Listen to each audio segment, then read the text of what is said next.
Assalamualaikum Pak Odang. Waalaikumsalam warahmatullahi wabarakatuh. Pak Odang bisa cerita sedikit nggak Pak mengenai kampung adat dari Bancai yang ada di Kecamatan Ciater ya, Ya, Kabupaten Subang di Provinsi Jawa Barat ini Pak? ya kalau Bancai ini sebenarnya apa ya? Kampung yang sudah modern Pak, tapi mereka warga masyarakatnya itu masih memegang kuat nilai-nilai adat istiadat. Jadi pada intinya secara keseluruhan ya, kalau boleh saya katakan bahwa Bancai ini adalah salah satu kampung yang unik mungkin ya. Kenapa saya bilang unik? Karena di zaman modernisasi yang sudah kemajuan, zamannya semakin canggih, teknologi apalagi semakin pesat gitu. Tapi warga di sini itu mereka tidak menolak itu semua, kemajuan zaman dan teknologi juga diikutin, tapi pada secara prinsip tradisi yang benar-benar dipertahankan gitu. Kita lihat di sini kampung yang dibilang sebagai kampung adat, tapi pemukiman dan lain sebagainya semuanya udah modern. Tapi secara kalau saya lihat ya, itu bukan nomor satu. Yang penting kalau bagi saya sendiri sih nomor satunya kekuatan adat istiadatnya di masyarakatnya, bukan masalah di pemukiman gitu kan. Kalau pemukiman masih kan casing Pak, jadi kalau casing itu sekarang rusak, sekarang dibuat juga bisa terrealisasi. Tapi kalau norma-norma atau kayak yang dimiliki di masyarakatnya yang susah, yang benar-benar masih dipertahankan. Nah, sekilas balik boleh saya ceritakan ya dulunya itu kan, kita bercerita sejarahnya dulu ya Pak. Jadi sejarahnya itu dulu saya juga dapat info dari orang tua saya dan abah juga dan yang lainnya, bahwasanya nama kampung ini sebenarnya dulunya itu bukan Kampung Bancai Pak, namanya itu Kampung Negla. Cuman di kisaran tahun 1800-an katanya terjadi angin puting beliung mungkin ya waktu itu, sehingga di situ dihuni oleh 7 kepala keluarga, yang mana ada kejadian angin sehingga si Kampung Negla itu rata dengan tanah gitu. Nah disitulah pemukiman itu udah nggak ada. Nah disitulah si Toko itu akhirnya kan bingungnya kenapa kita mau menghuni atau mau tinggal di mana nih, sementara kampung yang dihuni itu kan rusak gitu kan. Sehingga mereka itu nggak Bancai Pak, nggak Bancai itu musyawarah. Makanya jadi kata kampung ini diambil dari Ngabancai itu tadi, musyawarah kan. Jadi nama Kampung Bancai itu diganti jadi apa, nama Negla, kampung Negla itu diganti jadi Bancai, diambil dari kata Ngabancai yang artinya musyawarah tadi.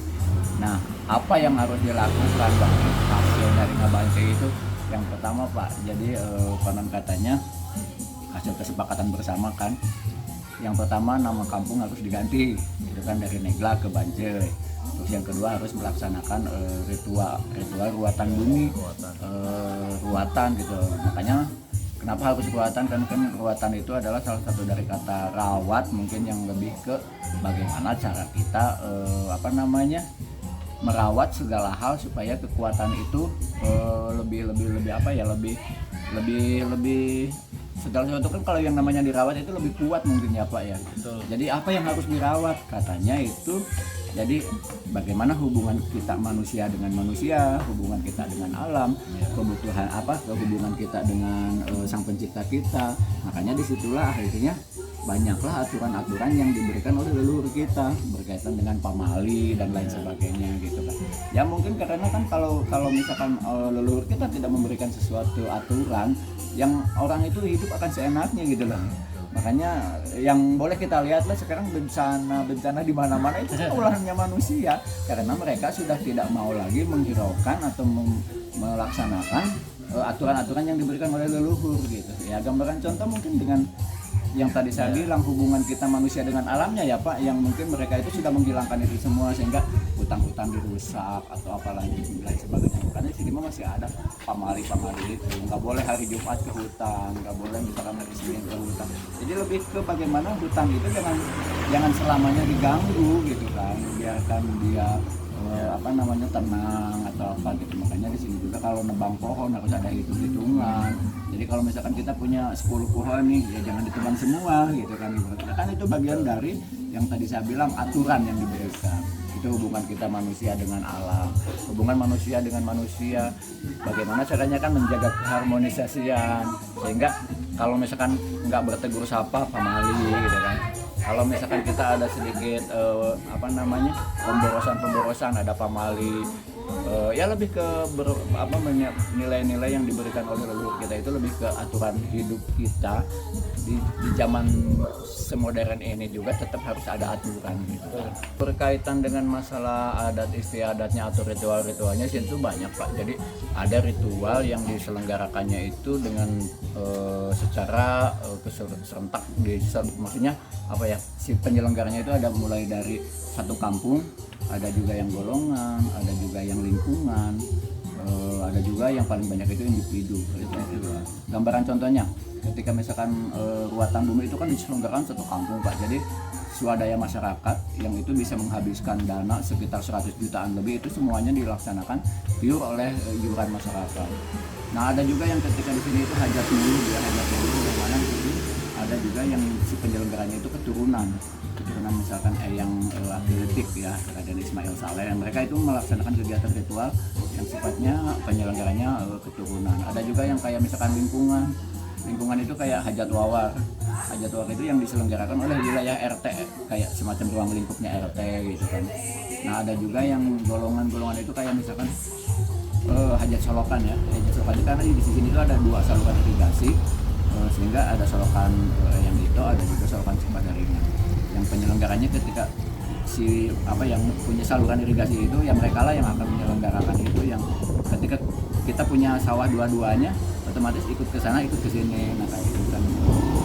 Yang paling banyak itu ya mungkin berkaitan dengan acara ritual individu, yang gambaran contohnya pernikahan, sunatan, kematian, kayak kelahiran, itu kan yang lebih individu gitu kan kayak gitu. Itu mungkin nggak bolehnya itu di lapangan, kegiatan di lapangan olahraga Pak.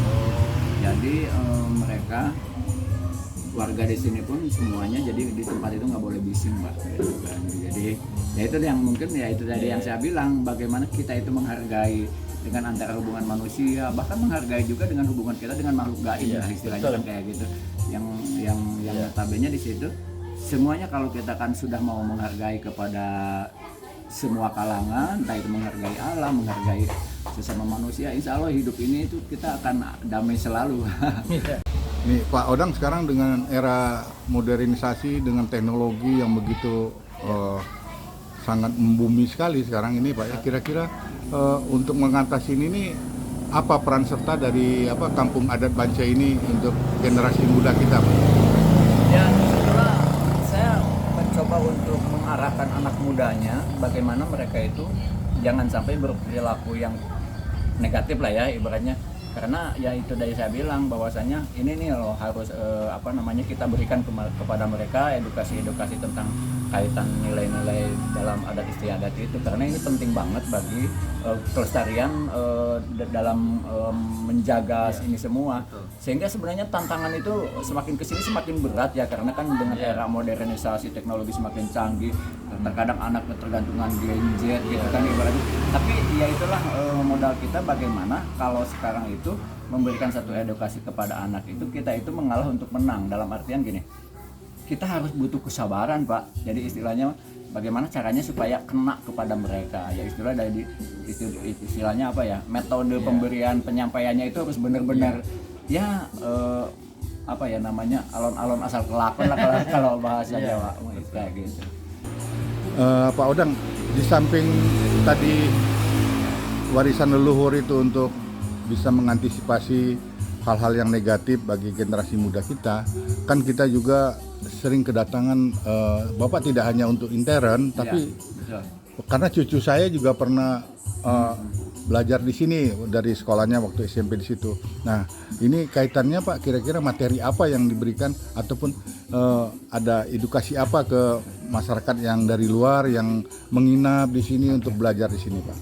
Ya kurang lebihnya seperti itu aja sih, ketika bagaimana, karena masyarakat di sini kami juga ibaratnya tidak mengkait-kaitkan antara budaya dan agama.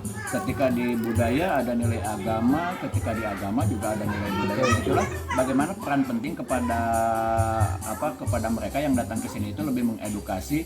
Ternyata apa yang harus kita sampaikan kepada mereka lebih ke pembelajaran berkaitan dengan mereka itu selama kegiatan di sini itu harus mengenal ini yang ada kita miliki ibaratnya gitu, dari mulai nilai filosofi dan lain sebagainya itu kan berkaitan dengan apa namanya dalam menjalani hidup ini kayak gini Pak, segambaran contohnya kita bisa banyak belajar dari, jangankan misalkan dari kehidupan apa buku-buku atau lain, ternyata dari alam pun kita banyak belajar. Makanya di sini itu mereka kita kenalkan kepada ini yuk, berkaitan dengan pamali ibaratnya.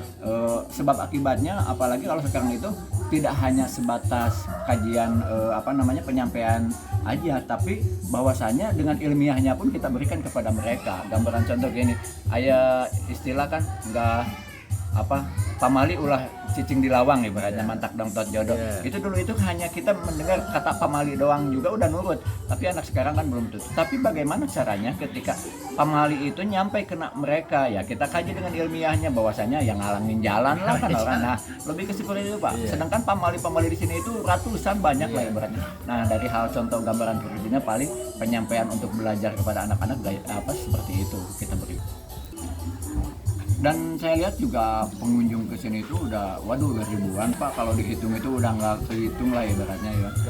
Jadi jutaan mungkin itu bisa terjadi karena saya ini juga mulai dikunjungi mulai ramai itu kan, bahkan ini udah mulai dari tahun 2003 juga udah banyak yang berkunjung Pak. Ya pertamanya yang kita lihat itu dulu itu kan lebih ke mahasiswa Pak, kaitannya untuk skripsi, tugas mata kuliah dan KKN lain sebagainya itu. Tapi kalau sekarang itu udah mulai SMP dan SMA itu masuk gitu kan, apalagi kan program apa namanya P5 ya kalau nggak salah kemarin itu udah mulai rame gitu kan. Jadi kesini itu ya mereka belajar itu untuk apa namanya untuk mengenal ini semua itu udah banyak, udah mungkin nggak kehitung lah jutaan mungkin itu Pak. Kalau untuk Bancai sendiri mungkin apa ya jumlah penduduknya itu terbagi 2 RW 7 RT.